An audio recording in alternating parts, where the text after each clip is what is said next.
Hey, what's up everybody? It's Dan Greer with Eclipse UT. And today we're going to be going over the Modernized skills test. We're going to break it down into 4 different parts so you guys can see the 4 different parts of the skills test for a Class B unit. We're up here in Longmont, Colorado doing some amazing training for the city. So let's go ahead and get flipped around so we can see what's going on here. So we're doing a Class B. This little single axle dump truck is going to be coming up. So this is the forward stop is what this is called.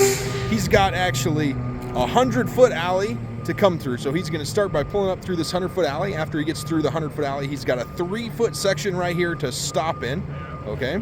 Now we're going to show you the 3-foot section real quick. There it is. He's got to stop with the frontmost part of his truck in that 3-foot section. So here the guy comes. He only gets to stop one time. He's going to come up. As he comes up, you can watch him. Now, this isn't a speed race. Don't try to gun it through here or anything like that, okay? So as you come up, you get one opportunity to stop. You got to stop between the 2 cones, between the 3-foot section.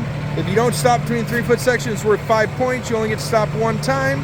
That's perfect. He's got 0 points right there. All right. Great, guys. Hope you enjoyed it. We're going to go to straight line back next. Later.